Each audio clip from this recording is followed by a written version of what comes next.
ഇറക്കി വെക്കുന്നതിൻ്റെ മുമ്പ് നമ്മൾ ഈ ഒരു മിസ്റ്റർ ബ്ലൂ അല്ലെങ്കിൽ മെത്തലിൻ ബ്ലൂ നമുക്ക് പറയാം.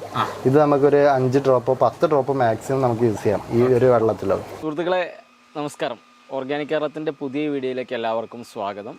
നമ്മൾ ഇന്ന് കാണിക്കാൻ പോകുന്നത് ഈ അലങ്കാര മത്സ്യമേഖലയിൽ ഏഞ്ചൽ ഫിഷിനെ സംരക്ഷിക്കുന്നത് ഇച്ചിരി പ്രയാസപ്പെട്ട കാര്യമാണ്. അപ്പോൾ ഏഞ്ചൽ ഫിഷിനെ പരിപാലിക്കുന്ന രീതി അല്ലെങ്കിൽ ഏഞ്ചൽ ഫിഷിനെ ബ്രീഡ് ചെയ്യുന്ന രീതി പല ആളുകൾക്കും അറിയില്ല എന്നുള്ളൊരു ഇത് നമ്മുടെ കമൻറ്റുകൾക്കൊക്കെ നമ്മളെ വീഡിയോകൾക്ക് താഴെ കമൻറ്റുകളൊക്കെ ആയിട്ട് നമ്മൾ കണ്ടിട്ടുണ്ടായിരുന്നു.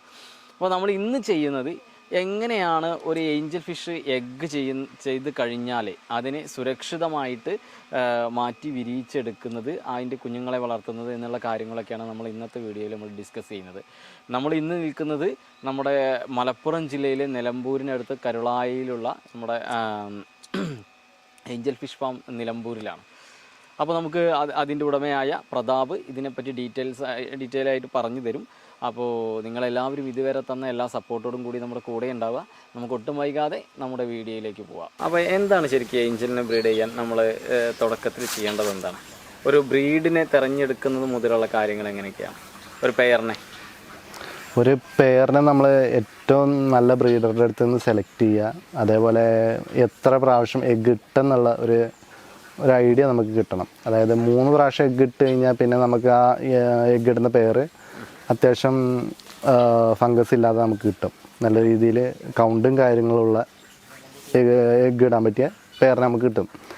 പിന്നെ നമ്മളത് കൊണ്ടുവന്ന് കഴിഞ്ഞ് കഴിഞ്ഞാൽ നമ്മൾ പെട്ടെന്നത് ബ്രീഡ് ചെയ്യുമെന്ന് ആരും വിചാരിക്കരുത്. അത് നമ്മൾ വാട്ടറായിട്ട് ഒരു അറ്റാച്ച്ഡ് ആയിട്ട് ചിലപ്പോൾ 1 മാസം, ചിലപ്പോൾ 2 മാസം പിടിച്ചെന്ന് വരും. അപ്പം നമുക്ക് 1 മാസം നമ്മൾ കൊണ്ടുവന്നതിന് ശേഷം നമുക്ക് ഒരു 10-15 ദിവസം അതിനെ ഫ്രീ ആയിട്ട് വിടുക. പേടിയൊക്കെ മാറിയതിന് ശേഷം നമുക്കതിന് നല്ല ലൈഫ് ഫീഡ്, അതായത് കൂത്താടി ഒരു 10 ദിവസം കൂത്താടി, മൊയ്ന അങ്ങനെയുള്ള സാധനങ്ങളൊക്കെ കൊടുത്തു കഴിഞ്ഞാൽ 10 ദിവസം കൊണ്ട് അത് എഗ്ഗ് ലോഡ് ചെയ്യും. വയറിൽ നല്ല എഗ്ഗ് ഉണ്ടാവും, എഗ്ഗ് ലോഡാവും. പിന്നെ നമ്മളതിന് എഗ്ഗ് ചെയ്യാനുള്ള സൗകര്യം വെച്ച് കൊടുത്താൽ ടൈൽസോ മാർബിളോ പിന്നെ അതേപോലെ സ്ലൈഡ് എന്തെങ്കിലുമൊക്കെ നമ്മൾ എഗ്ഗ് ചെയ്യാനുള്ള വല്ല അളവുണ്ട്. അതായത് അത് എത്ര ചെരിഞ്ഞിരിക്കണം അങ്ങനെ എന്തെങ്കിലുമൊക്കെ ഉണ്ടോ ശരിക്കും ഏഞ്ചലിനെ നമ്മൾ ബ്രീഡ് ചെയ്യുമ്പോൾ? നമ്മൾ 45 ഡിഗ്രിയിൽ ചരിച്ചു വെച്ച് കഴിഞ്ഞാൽ കറക്റ്റ് അവർ ഏഞ്ചിൽ എഗ്ഗ് ചെയ്യുന്നൊരു സ്വഭാവം കാണിക്കുന്നുണ്ട്. പിന്നെ നമ്മൾ പൈപ്പ് വെക്കുന്നതിനേക്കാളും നല്ലത് നമുക്ക് സ്ലൈഡ് ആയിട്ടുള്ള എന്തെങ്കിലും വെക്കുന്നതായിരിക്കും. ഒരു ടൈൽസോ ഒരു ഗ്ലാസ്സോ അങ്ങനെ എന്തെങ്കിലും കൊടുക്കായിരിക്കും നല്ലത്. അതാകുമ്പം പൈപ്പാണെങ്കിൽ റൊട്ടേറ്റ് ചെയ്തും ചിലപ്പം എഗ്ഗ് ഇട്ടതിന് ശേഷം എന്തെങ്കിലും ഡിസ്റ്റർബ് കൊണ്ട് മറിയാൻ ചാൻസ് ഒക്കെ കൂടുതലാണ്. ഇത് അങ്ങനെ ഒരു പ്രശ്നം കാണിക്കുന്നില്ല. പിന്നെ വരുന്നത് നമുക്കത് എഗ്ഗ് ഇട്ടതിന് ശേഷം നമുക്ക് മാറ്റി വെക്കാം. എഗ്ഗ് ഇട്ട് കഴിഞ്ഞാലേ ശരിക്കും മറ്റു മത്സ്യങ്ങളെ പോലെ ഇവർ അത് കഴിക്കുക അങ്ങനെ എന്തെങ്കിലും ഉണ്ടോ? എന്താണ് ഇതിൻ്റെ ഒരു, അതായത് ഏഞ്ചലിന് വേറെ എന്തെങ്കിലും രീതിയിൽ കണ്ടീഷൻ ചെയ്യേണ്ടതായിട്ടുണ്ടോ? ഏഞ്ചൽ പൊതുവെ എഗ്ഗ് കഴിക്കുന്ന രീതിയല്ല. അത് നമ്മൾ ഇപ്പോൾ എന്തെങ്കിലും കാരണവശാൽ ഡിസ്റ്റർബ് ചെയ്യുകയാണെങ്കിൽ അവർ എഗ്ഗ് സുരക്ഷിതമല്ല എന്ന് ഉറപ്പ് വന്നു കഴിഞ്ഞാൽ അവരത് എഗ്ഗ് ഡിസ്ട്രോയ് ചെയ്ത് കളയും. അതായത് തിന്ന് കളയോ അല്ലെങ്കിൽ മറ്റെന്തെങ്കിലും രീതിയിൽ അവരത് കളയും. പിന്നെ വരുന്നത് വിരിഞ്ഞതിന് ശേഷം ഒരു ഫ്രീസിങ് ആവുന്നതിന് മുന്നത്തെ 1 ദിവസമോ 2 ദിവസമോ അവർ വായിൽ കൊണ്ടേ അടക്കും ചെറിയ കുഞ്ഞുങ്ങളെ.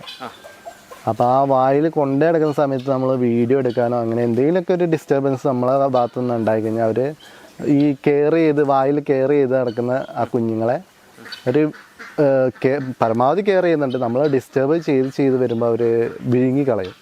അവർ സ്വാഭാവികമായിട്ട് തിന്നുന്നതല്ല, അതവർ പെട്ടെന്ന് പേടിച്ച് കഴിയുമ്പോൾ ഇറങ്ങി പോകുന്നതാണ് ഉള്ളിലോട്ട്. അടുത്ത പ്രോസസ്സ് എന്താണ് ശരിക്കും? അടുത്ത് നമുക്കിപ്പോൾ നമ്മളെ പോണ്ടിൽ ഒരു പെയർ, അതായത് ഇത് മാർബിൾ ഗോൾഡൻ ടോപ്പ്, അത് ബ്രീഡ് ആയിട്ടുണ്ട്, എഗ്ഗ് ലേ ചെയ്തിട്ടുണ്ട്. അപ്പോൾ ഇനി നമുക്ക് ആ എഗ്ഗ് ലേ ചെയ്ത് ആ ടൈലെടുത്ത് നമുക്ക് മാറ്റി വെച്ച് വിരിയിക്കാം. അത് ഇനി നമുക്കെടുത്ത് മാറ്റി വെച്ച് വിരിയിക്കാം. ആയിക്കോട്ടെ. എങ്ങനെയാണ് അതിൻ്റെ ഇതെങ്ങനെയാണ്? അപ്പം നമുക്ക് ആദ്യമായിട്ട് എടുക്കേണ്ടത് ഈ വെള്ളം തന്നെ, അതായത് ഈ പോണ്ടിലെ വെള്ളം തന്നെ നമുക്കൊരു ബേസണിലോട്ട് എടുക്കണം. നമ്മൾ ഈ പോണ്ടിലെ വെള്ളം തന്നെ ഈ ഒരു ബേസണിലോട്ട് എടുക്കും. ഓൾറെഡി നമ്മൾ ഒരു വലിയ ബേസൺ നമ്മൾ സജ്ജീകരിച്ച് വെക്കണം. ഈ എഗ്ഗ് എടുക്കുന്നതിൻ്റെ ഒരു മണിക്കൂർ മുമ്പുള്ള പ്രോസസ്സാണ്. നമ്മൾ ഈ വെള്ളം കുറച്ച് സ്റ്റോർ ചെയ്തതിന് ശേഷം നമുക്ക് അതിനകത്തോട്ട് മെത്തലിൻ ബ്ലൂ ആഡ് ചെയ്യാം. കുറഞ്ഞ രീതിയിൽ, അതായത് ഞാൻ ഉപയോഗിക്കുന്ന ഒരു ബേസൺ വലിയൊരു ബേസണാണ്. അപ്പം അതിനകത്തോട്ടൊരു 10 തുള്ളി അല്ലെങ്കിൽ ഒരു 5 തുള്ളി അത് മതി നമുക്ക്.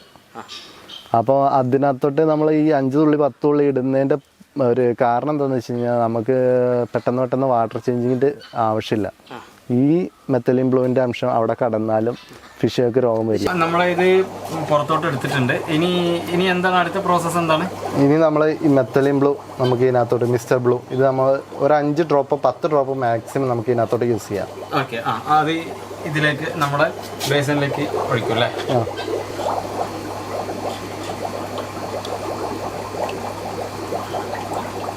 ഓക്കെ, ഇത്ര മതി അല്ലേ? ഇനി നമ്മൾ അടുത്തത് എന്താണ്? അടുത്ത പ്രോസസ്സ് എന്താണ്?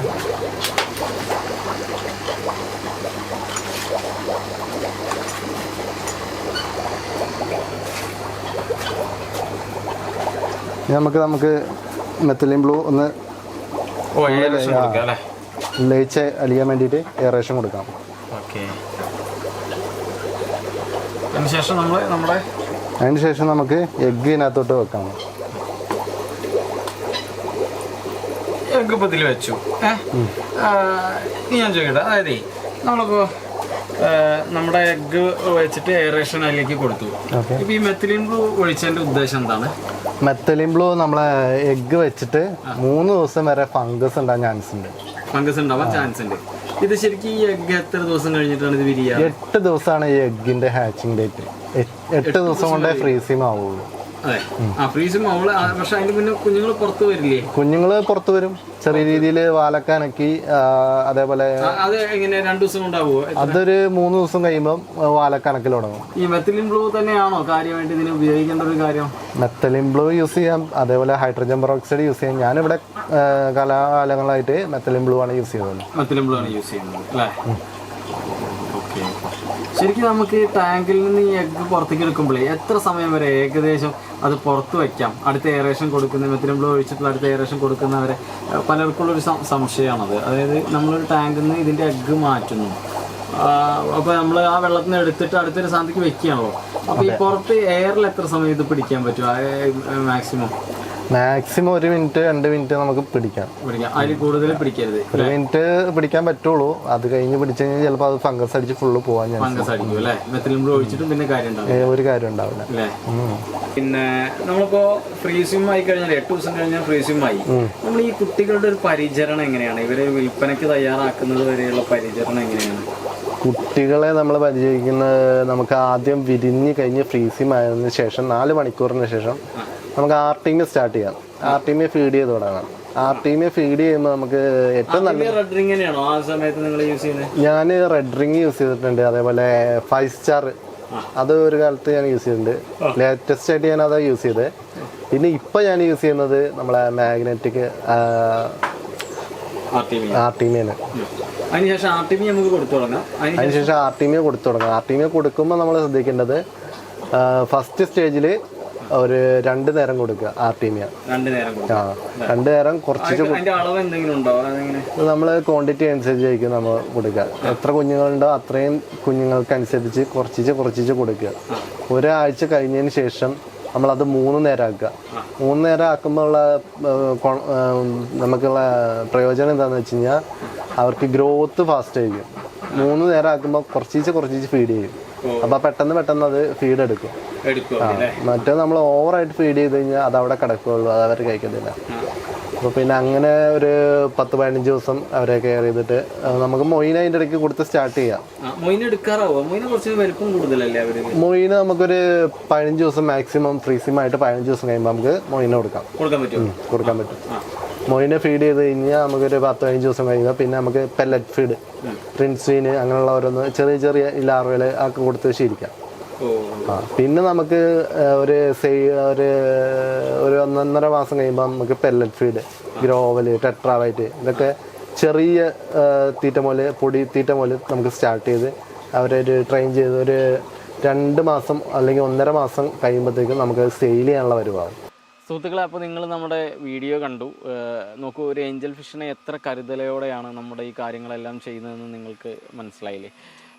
ഇത് നമ്മളുടെ ഒരുപാട് ബ്രീഡേഴ്സിന് ഉപകാരമാകും എന്ന് തന്നെയാണ് ഞാൻ കരുതുന്നത് ഈ ഒരു വീഡിയോ. അപ്പോൾ ഇതുവരെ തന്ന എല്ലാ സപ്പോർട്ടോടും കൂടി നമ്മുടെ കൂടെ തന്നെ ഉണ്ടാവുക. എന്തെങ്കിലും സംശയങ്ങളുണ്ടെങ്കിൽ പ്രതാപിൻ്റെ നമ്പർ ഇപ്പോൾ നമ്മൾ ഈ വീഡിയോയിൽ കൊടുത്തിട്ടുണ്ടല്ലോ, അതിൽ വിളിച്ചിട്ട് തീർച്ചയായിട്ടും അദ്ദേഹത്തെ കോൺടാക്റ്റ് ചെയ്ത് കാര്യങ്ങളെല്ലാം മനസ്സിലാക്കുക. അതുപോലെ തന്നെ നമ്മുടെ വീഡിയോ എല്ലാവരിലേക്കും ഷെയർ ചെയ്ത് ലോകത്തൊട്ടാകെ നമ്മളുടെ ഈ വിവരങ്ങളും കാര്യങ്ങളും എല്ലാം എല്ലാവരിലേക്കും എത്തിക്കുക. ഇതുവരെ തന്ന എല്ലാ സപ്പോർട്ടോടും കൂടി നമ്മുടെ കൂടെ